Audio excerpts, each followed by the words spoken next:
Hello students, कैसे हैं आप लोग। आई विश आप अच्छे होंगे और अपने स्टडी कंटिन्यू कर रहे होंगे। तो एक बार फिर से आप लोगों का स्वागत है न्यू कैरियर इंस्टीट्यूट पे।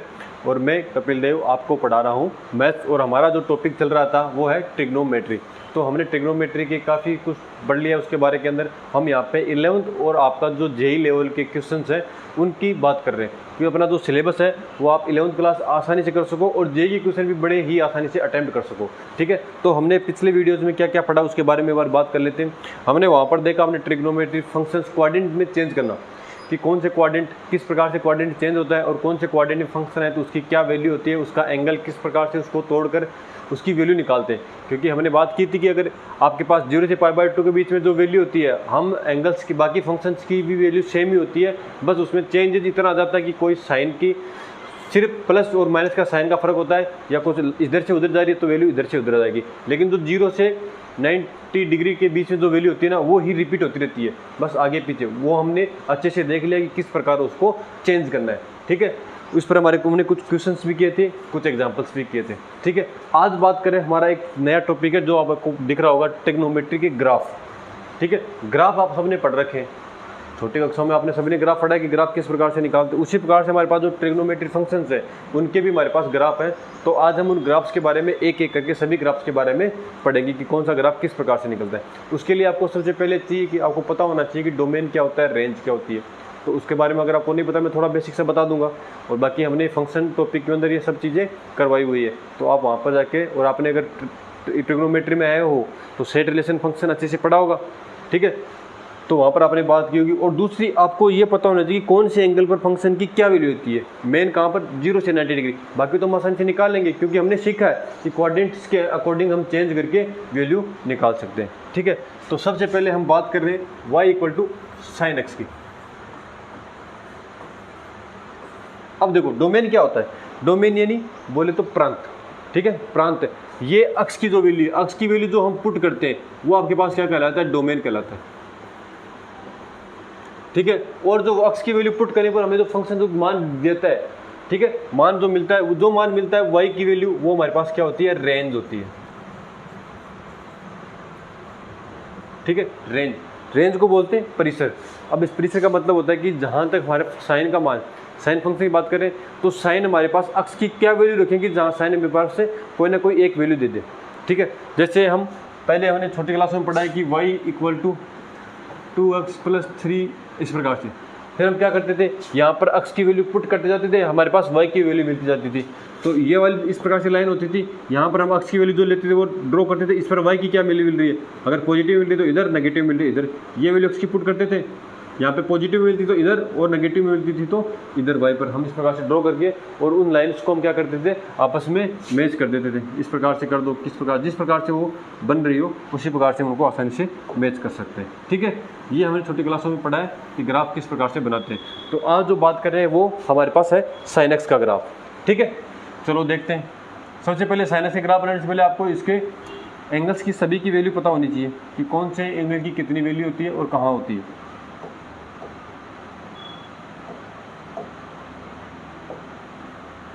सबसे पहले मैं बनाने की कोशिश करूं। ठीक है,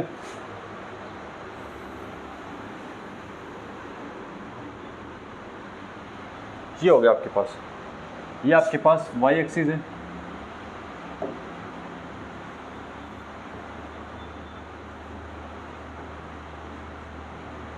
ये आपके पास है x एक्सिस। ठीक है, देखो सबसे पहले हमारे पास यहाँ पर मैं एंगल बनाता हूँ 0, थोड़ा सा बड़ा लेके मैं यहाँ पे बना देता हूँ π/2। हम पहले एक बार क्या करते हैं, इस ग्राफ को थोड़ा बड़ा बनाते हैं जिससे कि आपको आसानी से समझ में आ जाए। ठीक है, पाई आराम से आसानी से समझेंगे। और ग्राफ आपके लिए जेई के बहुत सारे क्वेश्चंस को सोल्व करने के लिए ग्राफ बहुत ही इंपॉर्टेंट है, क्योंकि बहुत सारे क्वेश्चन ऐसे होंगे जो हम उनको अगर सिस्टमेटिक तरीके से सोल्व करें तो उसमें काफ़ी टाइम लगता है और काफ़ी लेंथी तरीका हो जाता है। लेकिन अगर उसी को हम ग्राफ से करें तो ग्राफ से बहुत ही ईजिली और आसान वे में उसको सोल्व कर सकते हैं। ठीक है, तो ग्राफ को आसानी से आज ईजी तरीके से समझना। मैं यहाँ से देखो sin 0 पर, और यहाँ पर मैं वैल्यू ले लेता हूँ 1, क्योंकि मेरे को पता है कि साइन की वैल्यू 0 और 1 के बीच में आती है 90 डिग्री के। ठीक है, 0 से लेकर 90 डिग्री की बात करूँ तो मेरे पास वैल्यू आती है 0 से 1 के बीच में। ओके, तो अगर मैं उसको पाई तक जाता हूँ तो वो वैल्यू हमारे पास वापस से 1 तक आएगी, लेकिन पाई से आगे जाने पर हमारे पास वो वैल्यू नेगेटिव में मिलती है। किस प्रकार से मिलती है हम उसके बारे में अभी बात कर लेंगे। ठीक है, चलो देखते हैं। अब देखिए, सबसे पहले साइन 0 पर वैल्यू कितनी होती है? 0। मैं देखो इसकी वैल्यू लिख देता हूँ यहाँ पर। 0 डिग्री पर आपके पास 0 डिग्री, 30 डिग्री, 45 डिग्री, 60 डिग्री और 90 डिग्री। इस पर क्या वैल्यू मिल रही है हम उसके बारे में बात कर लेते हैं। 0 पर आपको मिलती है 0, इस पर मिलती है 1/2, इस पर मिलती है 1/√2, इस पर मिलती है √3/2 और इस पर मिलती है आपके पास 1। ओके, ये आपके पास हो गई वैल्यूज। चलो अब बात करते हैं देखो साइन 0 पर। अब इस एंगल की बात करूँ तो मैं अपने पास एंगल ड्रॉ करने की कोशिश करता हूँ। तो यहाँ पर अपने पास जो एंगल आएगा वो क्या आएगा? π/4 आएगा। ठीक है, π/4 से इधर का तो कौन सा आएगा? दोनों को भी यहाँ पर थोड़ा पास में, इधर इसके यहाँ पे π/6 आएगा। 30 डिग्री, 45 डिग्री, और यहाँ पर कहीं पर आएगा अपने पास π/3, जो कितना होता है 60 डिग्री। ठीक है, चलो आगे बात करते हैं। अब देखो π/6 पर आपकी क्या वैल्यू मिलती है आपको? साइन 0 पर तो मेरे पास 0 मिल गई। ग्राफ को बनाने की कोशिश करता हूँ। साइन 0 पर तो आपको 0 मिल गई। अब देखो π/6 यानी 30 डिग्री, 30 डिग्री पर 1/2, तो 1/2 कहीं इन दोनों के बीच में यहाँ पर होगा। ठीक है, तो यहाँ पे π/6 और 1/2 दोनों पे मैंने ये एक डॉट ड्रॉ कर दी। यहाँ पर आपके पास है 1/2। ठीक है, फिर π/4 पे कितना मिलता है? 1/√2। तो सोलो 1/√2 की हम वैल्यू निकाल लेते हैं। 1/√2 कितना होता है? 1/1.4 अप्रोक्सीमेट, तो ये हो जाएगा 10, ये कैंसिल आउट, तो 1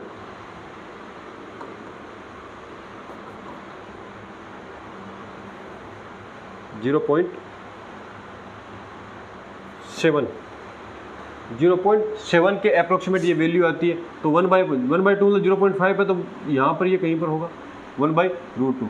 तो मैं इसकी वैल्यू यहाँ पर ड्रॉ कर रहा हूँ।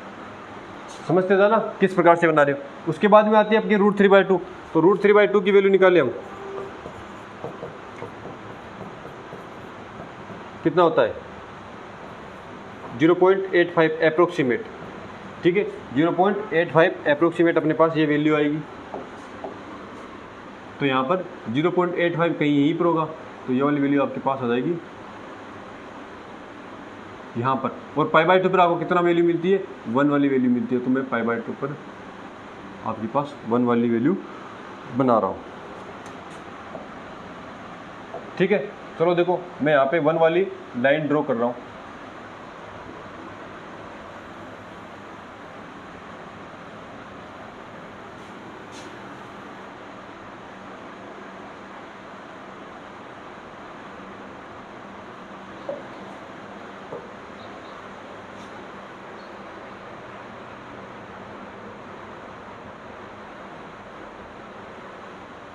एक बार हम इसको उठा देते हैं, कहीं पर ये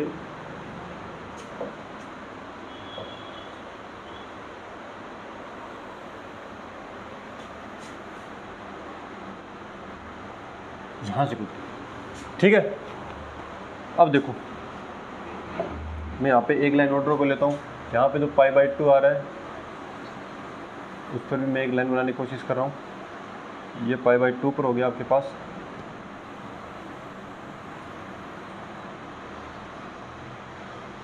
ये पाई से आपकी लाइन मिलती है। चलो अब बनाते हैं अपना ग्राफ। ग्राफ किस प्रकार से बनेगा? अब जो ये पॉइंट्स आ रहे हैं, अब देखो यहाँ पर π/2 पर और ये यहाँ पे मिल रहा है, तो ये पॉइंट देखो मैं 1 पर यहाँ पर ना बना के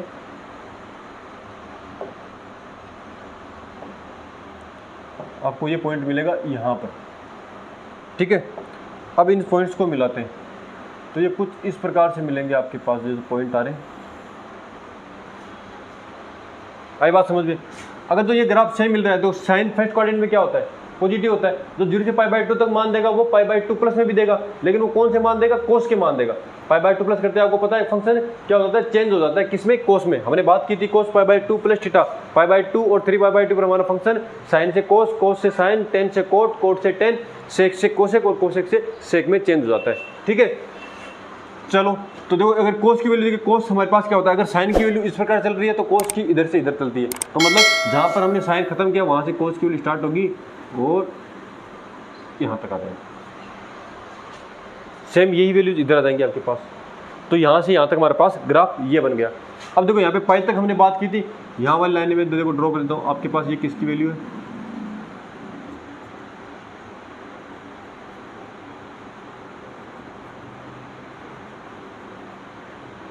इस प्रकार से मिल गई। सेम इसी प्रकार से यहाँ से पॉइंट स्टार्ट होने हमारे इधर भी मिल जाएंगे।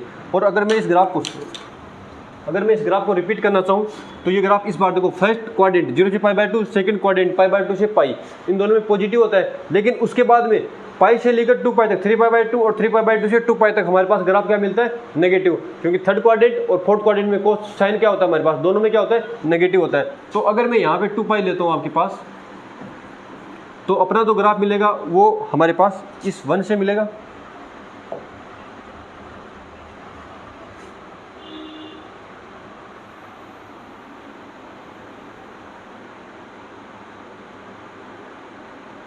ठीक है, कुछ इस प्रकार। अब इसको मैं मिलाने की कोशिश करूं, यहां पर अपने पास कितना आएगा, इन दोनों के मिड में 3π/2।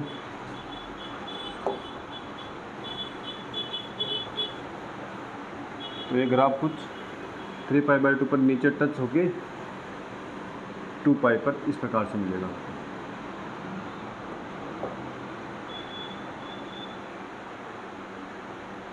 ठीक है, ये बन गया आपका 0 से लेकर 2π तक। थोड़ा सा इसको मैं सही से बनाने की कोशिश करता हूँ, थोड़ा सा। अब भी नहीं बनाइए, थोड़ा सा ग्राफ बनाना, ये बन गया अब की बार। ठीक है, अब देखो फर्स्ट क्वाड्रेंट और सेकंड क्वाड्रेंट में हमारे पास साइन क्या होता है, दोनों में पॉजिटिव होता है, ग्राफ पॉजिटिव साइड में मिल रहा है। ठीक है, और फिर सेकंड से लेकर सेकंड क्वाड्रेंट हो गया, थर्ड क्वाड्रेंट पाई से थर्ड क्वाड्रेंट स्टार्ट होता है और 2π तक फोर्थ क्वाड्रेंट होता है। तो थर्ड क्वाड्रेंट और फोर्थ क्वाड्रेंट में हमारे पास क्या होता है, साइन नेगेटिव होता है, तो ये नेगेटिव में आ गया। इसी प्रकार से सेम ग्राफ इधर बनेगा। मैंने कहा जो 0 से π तक π/2 तक जो वैल्यू होती है वो रिपीट होती है, मैंने यहाँ तक रिपीट की। अब ये वाली वैल्यू वापस उधर घूम गई, क्यों, क्योंकि π/2 फंक्शन हमारा चेंज हो जाता है। तो वो कोस वाली वैल्यू होगी, कोस वाली वैल्यू क्या होती है, इसकी अपोजिट होती है, जो 1 से इधर तक चलती जाती है। तो हमारा 1 से स्टार्ट हुआ और 0 तक आ गया, ये वाला ग्राफ बन गया। अब ये वाला ग्राफ फर्स्ट सेकंड क्वाड्रेंट का है, तो थर्ड फोर्थ में भी ये आएगा, फर्स्ट सेकंड में भी ये आएगा। ठीक है, जैसे जैसे घुमाते जाओगे वैसे वैसे। अब देखो अगर मैं यहाँ की बात करूँ तो यहाँ पे हमारे पास -π/2 आएगा, यहाँ की बात करें यहाँ पर हमारे पास -π आएगा। तो इसमें भी ग्राफ हमारे पास सेम ये देखो 0 से -π की बात करें, कौन सा क्वाड्रेंट बनेगा, क्वाड्रेंट की बात कर लेते हैं। हमने आपको बताया था यहाँ पे 0, 2π, ठीक है, और यहाँ पे पाई 3π ये बनेंगे, यहाँ पे 3π/2, π/2, 5π/2 और यहाँ पे 7π/2। लेकिन अगर नेगेटिव की बात करें तो नेगेटिव हमारे पास इस साइड चलता है, तो यहाँ पे +-π, प्लस माइनस, और यहाँ पर भी प्लस माइनस। तो प्लस का 2π भी वहाँ पे होगा, माइनस का 2π भी, 2π से -π। अब देखो मैं क्या चल रहा हूँ, देखो अब 0 से नेगेटिव में चलूँगा तो 0 से -π तक चलूँगा। 0 से -π कौन सा क्वाड्रेंट, फोर्थ क्वाड्रेंट, और कौन सा क्वाड्रेंट, थर्ड क्वाड्रेंट। तो फोर्थ और थर्ड दो क्वाड्रेंट आ रहे हैं। तो अगर मैं इसकी बात करूँ तो इसमें साइन क्या होता है हमारे पास, नेगेटिव होता है। तो यहाँ पर इसकी वैल्यू क्या आएगी, इस प्रकार से आ जाएगी। π/2 पर हमारे पास -1 मिलेगा और -π पर हमें क्या मिल रहा है, 0 मिल रहा है। तो अब आप यहाँ से डायरेक्ट पता लगा सकते हो कि साइन का अगर ग्राफ आपको याद है, आपने अच्छे से पता है, ये ऐसा मानो ग्राफ अगर 3-4 बार प्रैक्टिस होगा आपको रट जाएगा। और साइन कोस का तो ग्राफ ऐसा है कि आपको अंगुली पे याद होना चाहिए। नींद में उठा के पूछे तो आपको होता है ना, हाँ ये 0 से लेकर π तक टच करता है, बाकी हवा में रहता है, π/2 पर 1 देता है, ठीक है, और -π/2 पर कितना देता है, -1 देता है। इस प्रकार से ये वैल्यू हो जाएगी और ये ग्राफ सेम आगे भी रिपीट होता रहेगा। अब ये देखो -π से 2π की बात करेंगे माइनस, तो इसमें आएगा फर्स्ट और सेकंड क्वाड्रेंट। फर्स्ट और सेकंड क्वाड्रेंट में ये क्या होता है, पॉजिटिव होता है, ठीक है। तो यहाँ पर आएगा -2π है, इसमें इस प्रकार से ग्राफ बन जाएगा। तो ये ग्राफ इधर से चलता जाएगा। अब इसके बात करते हैं डोमेन की और रेंज की। डोमेन की मैंने बात की थी अक्स की वैल्यू, तो देखो एंगल हमारा पॉजिटिव भी आ रहा है और नेगेटिव भी आ रहा है, और ये सारे एंगल रखने पर हमारे पास कोई ना कोई ये वैल्यू दे रहा है, क्योंकि देखो 2π से लेकर इनफाइनाइट तक हमारे पास किस में आते हैं, इसी लाइन पर वैल्यू मिलती है। हमने ग्राफ की बात की, ठीक है, यहाँ पर हमारे पास इनफाइनाइट तक वैल्यू मिलती है और माइनस इनफाइनाइट तक वैल्यू हमारे को यहाँ पर मिलती है, ठीक है। तो इस प्रकार से हमारे पास हर पॉइंट पर आपको वैल्यू मिलेगी। तो ये ग्राफ इधर से उधर तक चलता जाएगा। लेकिन रेंज की बात करें तो देखो हमारे पास -1 से ग्राफ इसका नीचे नहीं जा रहा, ठीक है, और 1 से इसका ग्राफ ऊपर की तरफ नहीं जा रहा।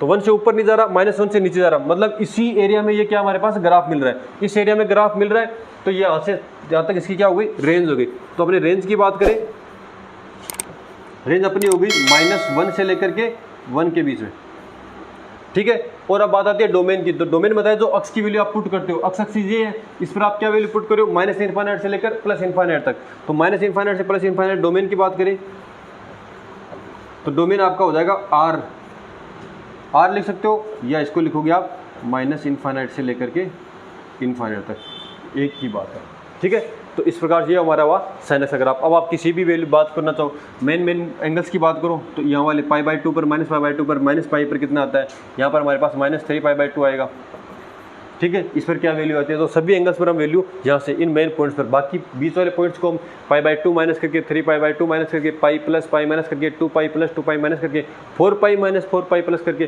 किसी प्रकार से एंगल्स में क्वाड्रेंट के अकॉर्डिंगली हम वैल्यू निकाल सकते हैं। और अगर आपको मेन इन पॉइंट्स पर दिक्कत रहे तो यहाँ पर हमारे पास सभी के मान ग्राफ से आसानी से निकाल सकते हो। आई बात समझे, ठीक है। और हमने इसकी रेंज और डोमेन की बात के लिए, रेंज क्या होती है, रेंज जहाँ पर हमारे पास y का मान मिले, तो y का मान मैक्सिमम मान कहाँ पर मिलेगा, हमारे पास 1 तक मिल रहा है और मिनिमम मान -1 तक मिल रहा है। तो इसी के बीच में हमारे पास ग्राफ रिपीट होता रहेगा। अब यहाँ पे आता है कि इसका समय अंतराल कितना है, टाइम पीरियड कितना है ग्राफ का। टाइम पीरियड का मतलब होता है कि जो ग्राफ है वो सेम टू सेम कहाँ किस इंटरवल के बाद में रिपीट हो रहा है। तो देखो मैं इस ग्राफ की बात करूँ, यहाँ से लेकर चल के ये वापस से यहाँ से आ गया। इसके आगे की बात करेंगे, ये यहाँ से स्टार्ट होगा और फिर वापस से आगे तरफ जाएगा। तो यहाँ से लेकर यहाँ तक की मैं बात करूँ कितना हो जाएगा आपके पास, 0 से 2π। तो 0 से 2π इसका क्या हो जाएगा, टाइम पीरियड। तो साइन का ग्राफ टाइम पीरियड कितना होता है, 2π, ठीक है। तो ये बात हुई आपके पास साइन की। इसी प्रकार हम नेक्स्ट ग्राफ बनाते हैं कोस का। अगर आपको आई समझ में आएगा अच्छे से, अगर नहीं आए तो आप खुद से एक बार इसको बनाने की कोशिश करो, 1-2 बार रिपीट करो, घर पर खुद से प्रैक्टिस करोगे, आपको अच्छे से समझ में आ जाएगा। साइन कोस का बहुत ही इजी ग्राफ है। और साइन कोस के क्या, मैं तो बोलता हूँ कि अगर आपको एक ग्राफ भी बनाना आ गया, समझ जाएंगे किस प्रकार से बनाते हो, तो सारे ग्राफ आपके लिए बहुत ही ईजी हो जाएंगे, ठीक है। चलो अब नेक्स्ट चलते हैं।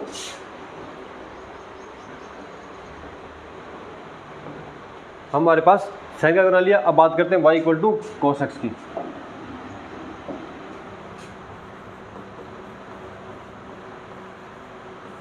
इसमें भी हमारे पास मेन वही बातें, डोमेन और रेंज किस प्रकार से आएंगी।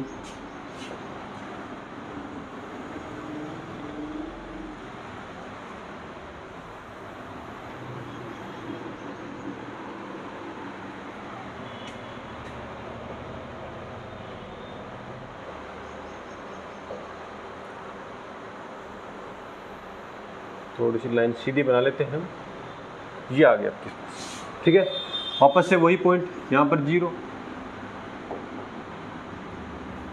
यहाँ पर आपके पास थोड़ा सा मैं π/2 आगे बनाता हूँ। कि पहला वाला ग्राफ थोड़ा बड़ा बना लेते हैं, उसके बाद में हम आसानी से इजी में इसको समझ लेंगे, तो बाद में हम अपने अनुसार इसको चेंज कर सकते हैं। फिर यहाँ पे आपके पास 3π/2 और यहाँ पे 2π, इसी इंटरवल तक का बना लेते हैं। इधर आपके पास यहाँ पर -π/2, -π,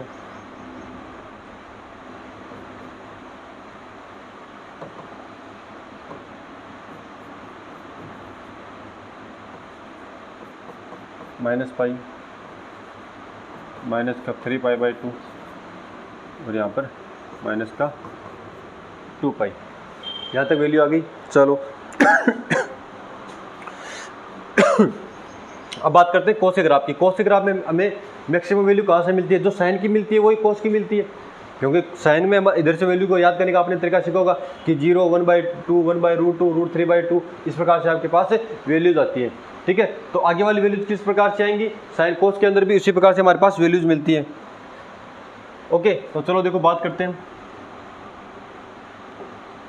यहाँ पर अगर मैं ले लूँ 1, तो नीचे भी हमारे पास -1 भी आएगा, क्योंकि जो वैल्यू साइन की मिलती है वही हमारे पास कोस की भी मिलती है। ठीक है, हमने टेबल पढ़ी थी, उसमें देखो 0 से 1 तक 90 डिग्री जाते हैं, साइन को उल्टा चल के आते हैं तो हमें कोस की वैल्यू मिल जाती है।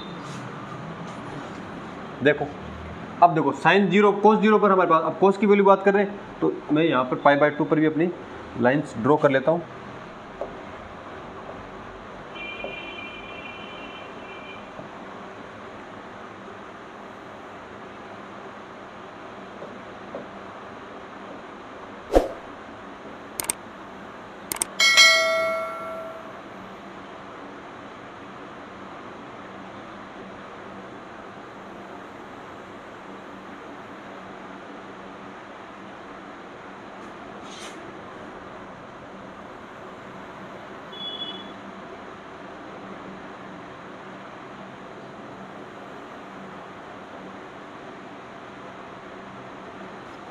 ठीक है, सारे इंटरवल मैंने डॉटेड लाइन बना दी है जिससे आपको आसानी से समझ सको। अब देखो बात करते हैं साइन कोस 0 पर वैल्यू, तो कोस 0 पर आपके पास वैल्यू होती है 0।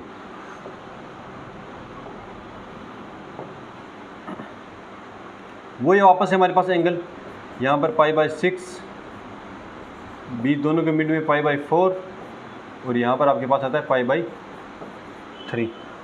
ओके, तो देखो मैंने क्या बोला था कि साइन का मान ऐसे उल्टा है, यहाँ से साइन का मान इधर से मिला था ग्राफ और यहाँ से 0 से लेकर हमारे पास नेगेटिव में उल्टा ग्राफ होता है। तो अगर मैं इसको बनाना चाहूँ तो कुछ इस प्रकार से मिलेगा हमारे पास ये ग्राफ।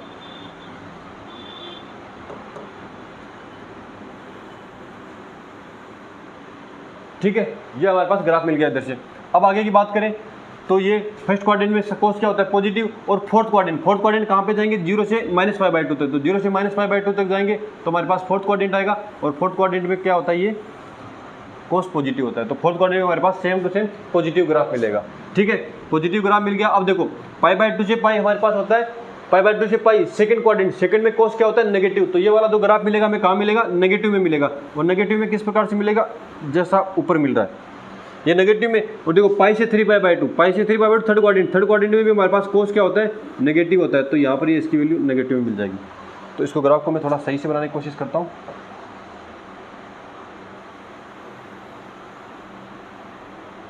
ये इस प्रकार से बन गया।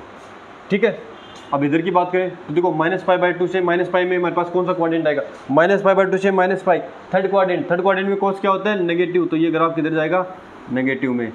ठीक है, और माइनस से पाई से -3π/2 सेकंड क्वाड्रेंट में ग्राफ क्या मिलता है हमें नेगेटिव, तो ये इस प्रकार से यहाँ पे नेगेटिव मिल जाएगा आपको। आई बात समझ में। और आगे की बात करें तो -3π/2 से फर्स्ट क्वाड्रेंट में कोस क्या होता है पॉजिटिव होता है, तो इसको यहाँ पर हमारे पास पॉजिटिव का ग्राफ मिल जाएगा। इसके बात करें आगे 3π/2 से 2π फोर्थ क्वाड्रेंट में कोस क्या होता है, फोर्थ क्वाड्रेंट में कोस पॉजिटिव होता है, तो ये वाला जो ग्राफ मिलेगा वो कहाँ पर मिलेगा पॉजिटिव में मिलेगा। ठीक है, तो आपके पास ये बन गया ग्राफ। बहुत ईजी तरीके से था, हमने सिर्फ साइन का पढ़ा, उस साइन वाले ग्राफ के इस हिसाब से आसानी से ईजी वे में हमने इसका ये ग्राफ नोट कर लिया। अब यहाँ पे आप बता सकते हो कि साइन कोस π/2 की वैल्यू कितनी होती है, कोस π/2 पर हमारे पास देखो ये ग्राफ कहाँ पर टच कर रहा है 0 पर, तो 0 होती है। पाई पर कितना होता है, पाई पर देखो नीचे आ रहा है, नीचे यहाँ पर -1 होता है, तो यहाँ पर कोस पाई पर -1, 3π/2 पर 0, और कोस 2π पर कितनी वैल्यू देता है +1 देता है, क्या देता है +1। तो जो मेन पॉइंट्स हैं π/2 -π 2π 3π, इन पर आप वैल्यू निकालना तो यहाँ पे कन्फ्यूज हो जाते हो। अगर आप क्वाड्रेंट के हिसाब से निकालते हो तो क्वाड्रेंट के हिसाब से यहाँ से क्या करोगे पाई आ गया तो आप उसको करते हो π/2 + π/2। ठीक है, अब यहाँ पे आप क्वाड्रेंट, तो यहाँ पर ये पॉइंट आ गया, अगर इस क्वाड्रेंट के बीच में होता तो हम वैल्यू लिख देते, लेकिन इस क्वाड्रेंट में किस प्रकार से करें, तो यहाँ पर हम इससे न निकालने तो ईजी रहे, तो हमारे पास क्या किसी हम ग्राफ से आसानी से इस पॉइंट का पता लगा सकते हैं, और इस पॉइंट के लिए ग्राफ से आसानी से हम वैल्यू निकाल सकते हैं। ठीक है, तो हम बात करेंगे अब कोस के ग्राफ की बात चल रही थी, तो अब इसके रेंज और डोमेन की बात करें तो देखो मैंने अक्ष का मान क्या बताया, अक्ष का मान में अगर -2π से लेकर चल रहा हूँ तो यहाँ तक सभी वैल्यूज मिल रही है, और अगर मैं इससे आगे भी चलूँगा तो सभी वैल्यूज फंक्शन 0 से 2π में जो वैल्यू दे रहा है वो आगे भी देगा, 2π से 4π में भी देगा, 4π से 8π में भी देगा, 8π से 10π में भी देगा, मतलब हर पॉइंट पर ग्राफ वैल्यू दे रहा है। तो 0 से लेकर इनफाइनाइट तक हमारे पास हर पॉइंट पर क्या मिल रहा है ग्राफ की वैल्यू मिल रही है। तो इसकी डोमेन की बात करें तो आपके पास इसका डोमेन हो जाएगा, डोमेन वही जो साइन का हुआ था r, और अगर रेंज की बात करें तो रेंज भी आपके पास क्या हो जाएगी -1 से 1, यहाँ पर हमें क्या मिल रहा है, ग्राफ की वैल्यू मिल रही है। ओके, अब ग्राफ की वैल्यू मिल रही है तो देखो हमने वही उससे दूसरा एक बात की थी टाइम पीरियड की, तो टाइम पीरियड कितना होता है, वही ग्राफ देखो यहाँ से लेकर मैं अगर यहाँ तक की ग्राफ की बात करूँ तो ये वाला ग्राफ इसको उठा के इधर रखूँगा तो सेम टू सेम इस पर कॉपी पेस्ट हो जाएगा। ठीक है, तो इसकी मिरर इमेज है, इसको उठाकर उस पर रख देता हूँ तो नीचे वाला ग्राफ दिखेगा नहीं। तो अगर सेम टू सेम ग्राफ हमारे पास आगे कॉपी हो रहा है, मतलब ये जो इतना इंटरवल है, इससे वाला ग्राफ हमारे पास क्या हो रहा है, बार बार रिपीट हो रहा है। तो ये टाइम इंटरवल कितना हो गया हमारे पास, 2 पाई। ठीक है, तो इसका टाइम इंटरवल 2 पाई आ गया और ये आपके पास कोस का ग्राफ हो गया। आप वीडियो को पॉज करके आसानी से एक एक पॉइंट ड्रॉ करके बना सकते हो। हमने साइन वाले ग्राफ में पॉइंट्स बनाए थे, तो उसी ग्राफ में हम आसानी से ये भी बना सकते हैं। ठीक है, चलो आगे की बात करते हैं। नेक्स्ट हमारा ग्राफ है, साइन की बात कर ली, कोस की बात कर ली, अब बात करते हैं हम टेन की बात। y equal to 10x। अब आपको 10x की पहले वैल्यू पता होनी चाहिए। ठीक है, अगर 10x की वैल्यू नहीं पता है तो ग्राफ बनाने में आपको मुश्किल होगी, और आपको ज़्यादा वैल्यू नहीं चाहिए, आपको CS 0 से π/2 तक की वैल्यू याद रखनी है, वो भी 10 की भी मत याद रखो। अगर याद नहीं हो पाती है तो देखो, याद अगर आपको क्वेश्चन बहुत ही ईजी तरीके से ईजिली और कम टाइम में करना है, और जेईई का मतलब भी यही होता है कि आपको बहुत ही कम समय में अच्छे तरीके से ईजी वे में आपको सटीक आंसर देना, तो उसके लिए कुछ चीज़ें याद तो रखनी पड़ेंगी। ठीक है, तो मैं अगर 10 की बात करता हूँ तो 10 0 पर आपका मान 0, उसके बाद में 1/√3, उसके बाद में 1, उसके बाद में √3 और उसके बाद में हमारे पास इनफाइनाइट। 0, 30 डिग्री, 45 डिग्री, 60 डिग्री और 90 डिग्री पर हमारे पास इस प्रकार से वैल्यूज़ मिलती है। तो अब बनाते हैं हम इसके ग्राफ को। वही स्ट्रेट लाइन बनाई मैंने एक। ठीक है, उसके बाद में इस प्रकार से एक स्ट्रेट लाइन ये बना दी। अब मैं वापस से एंगल्स ड्रॉ कर रहा हूँ। चलो, यहाँ पर मैंने 0 किया और उसके बाद में मैं यहाँ पर कर रहा हूँ π/2 कर रहा हूँ। मैं इसका ग्राफ देखो सिर्फ पाई तक बना रहा हूँ, एक बार 0 π/2 पाई तक और एक बार -π/2 तक।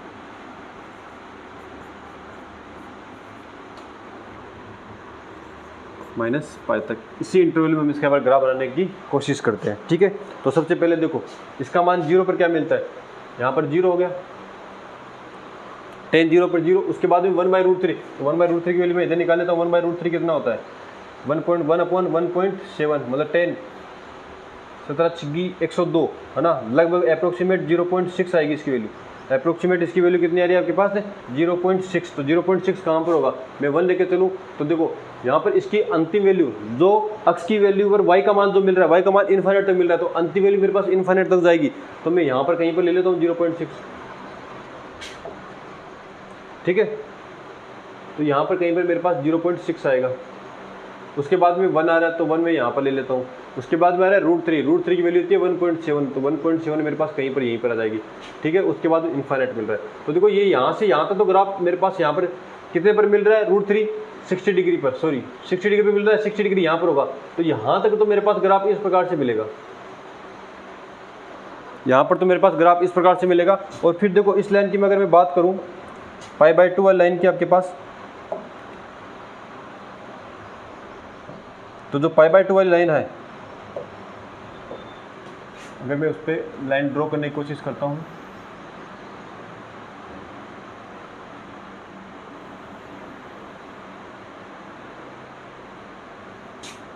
तो इन पर भी देखो लाइन बना लेते हैं हम।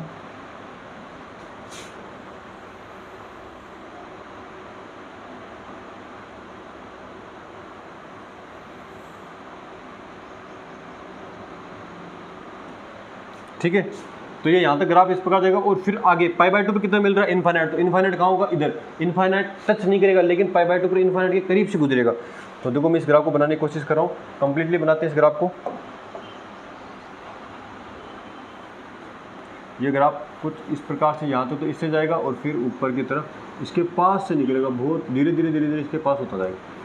तो मैंने क्या बताया था, 0 से जो π/2 में ग्राफ मिलता है वही आपको आगे के कोऑर्डिनेट्स में मिलता जाएगा, लेकिन डिपेंड करता है कि वो पॉजिटिव मिलेगा या नेगेटिव मिलेगा या उसके एंगल आउटसाइड मिलेंगे। तो अब देखो जिस प्रकार से टेन का इधर से इधर, साइन की इधर से इधर वैल्यू होती थी, कोस की हम अपोजिट वैल्यू लेके चलते थे, उसी प्रकार टेन की अगर इधर से इधर वैल्यू है तो कोट की अपोजिट। तो π/2 से आगे चलते हैं, π/2 से आगे चलते हैं तो हमारे पास क्या मिलती है, इसके अपोजिट वैल्यू कि जो इधर से इधर हमारे ग्राफ इधर से इधर जा रहा था, इसमें ग्राफ क्या करेगा, इधर से इधर की तरफ आएगा। उल्टा आ जाएगा। तो देखो π/2 की मैं बात करूँ, π/2 से π/2 से कौन सा कोऑर्डिनेट सेकंड में क्या होता है 10 नेगेटिव होता है, तो नेगेटिव तो कोट की वैल्यू आएंगे, तो कोट की वैल्यू कुछ इस प्रकार से मिलेंगी हमारे पास, ठीक है।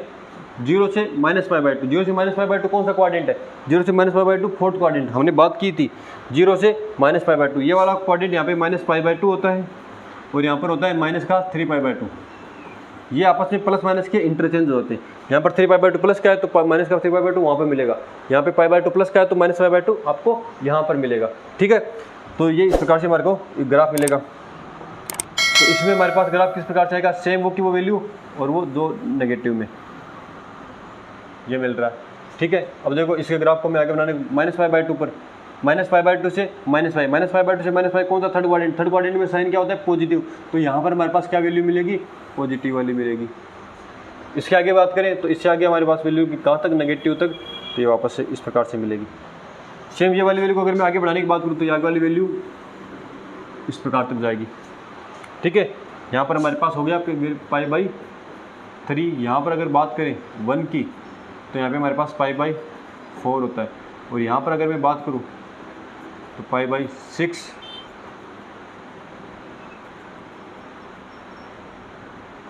ये आपके पास 10 का ग्राफ मिल गया। अब बात करते हैं 10 के डोमेन की और 10 के रेंज की। तो सबसे पहले देखो रेंज की बात करें, रेंज की वैल्यू क्या होती है, जो हमारे पास y पर ग्राफ मिल रहा है। देखो y पर ग्राफ कंप्लीट मिल रहा है, कहीं पे टूट नहीं रहा, तो टूट नहीं रहा तो हमारे पास कहीं पर भी कोई दिक्कत नहीं है। हम y की वैल्यू क्या लिखते हैं, -∞ से इन्फिनिट। तो इसकी रेंज की बात करें, रेंज क्या होगी इसकी, -∞ से इन्फिनिट, या मैं इसको लिख सकता हूँ r। अब देखो इसमें डोमेन में थोड़ी सी समस्या आएगी, क्या आएगी, क्योंकि देखो हम डोमेन की बात करें अक्ष की, तो देखो -∞ से इन्फिनिट तो हमारे पास ग्राफ पूरा मिल रहा है। लेकिन एक क्या समस्या आ रही, छोटी समस्या ये आ रही है कि तो π/2 पर इन्फिनिट मिल रहा है, -∞ मिल रहा है, इस पर भी इन्फिनिट मिल रहा है, -∞ मिल रहा है, कि भाई π/2, 3π/2, -π/2, यहाँ पर हमारे पास कितना का π/2, 3π/2 आता है, 3π/2, -π/2 और यहाँ पे माइनस का 3π/2, मतलब जो π/2 के ओड मल्टीपल्स आ रहे हैं, विषम गुणांक आ रहे हैं, ओड मल्टीपल्स पर हमें इसका ग्राफ नहीं मिल रहा। तो ओड मल्टीपल्स के ग्राफ को हम किस में से घटाएंगे, आर में से। तो अगर इसके डोमेन की बात करें तो आर माइनस इसके ओड मल्टीपल, और ओड संख्या को हम क्या लिखते हैं, हमेशा 2n+1 से लिखते हैं। ओड को हमेशा किससे लिखते हैं, 2n+1 से लिखते हैं। तो r माइनस 2n+1 π/2 ये इसका डोमेन हो जाएगा। ये इसमें याद रखने वाली बात है। हमने r माइनस क्यों किया, क्योंकि r हमारे पास -∞ से इन्फिनिट ग्राफ मिल रहा है, लेकिन ये ग्राफ हर पॉइंट पर टूट रहा है। कौन कौन से पॉइंट पर, π/2, -π/2, 3π/2, -3π/2, ठीक है, 5π/2, -π/2, इन सभी π/2 वाले जो गुणांक आ रहे, π/2 के जो गुणांक आ रहे उन पर सभी पर ये ग्राफ टूट रहा है। तो उन ग्राफ को मेरे को जहाँ पर ग्राफ टूट रहा है, जहाँ -∞ जा रहा है, उसको हमें r में से हटाना होगा। तो मैंने r की जगह से r में से 2n+1 π/2, 2n+1 विषम होगा, तो जहाँ पे 0 रखेंगे π/2, ठीक है, 2 रखेंगे तो यहाँ पे 5π/2 और 1 रखेंगे तो 3π/2 और नेगेटिव वाली वैल्यू रखेंगे तो उस प्रकार से हमारे पास वैल्यूज आ जाएंगी जहाँ पर हमें ग्राफ की वैल्यू नहीं मिलेगी, ठीक है। तो हमने इसको इसी प्रकार से निकाला।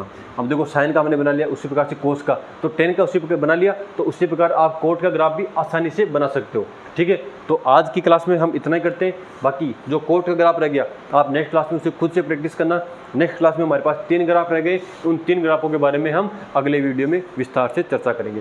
आई विश आपको ये वीडियो अच्छे से समझ में आएगा। अगर नहीं आया तो आपका इस वीडियो को एक बार फिर से देखिए, स्टार्ट से लेकर लास्ट तक। अगर आप कम से कम 2 बार देखोगे तो मेरे को पक्की गारंटी आपको अच्छे से ग्राफ समझ में आ जाएंगे, और ये वाले ग्राफ में आप कहीं भी गलती नहीं करोगे, ठीक है। तो एक बार नहीं 2 बार, और जब तक आप खुद से प्रैक्टिस नहीं करोगे आपको अच्छे से समझ में नहीं आएगा। तो कॉपी साथ में लेकर बैठिए और साथ साथ इनको बनाइए, और साथ साथ बनाने के बाद में एक बार फिर से वीडियो देखने के बाद में फिर से आप दोबारा से प्रैक्टिस करिए। कम से कम 1 या 2 बार आप खुद से प्रैक्टिस करोगे, आप एकदम परफेक्ट हो जाओगे, ठीक है। तो आज के लिए इतना ही, मिलते हैं नेक्स्ट क्लास में। धन्यवाद, जुड़े रहिए न्यू कैरियर इंस्टीट्यूट से।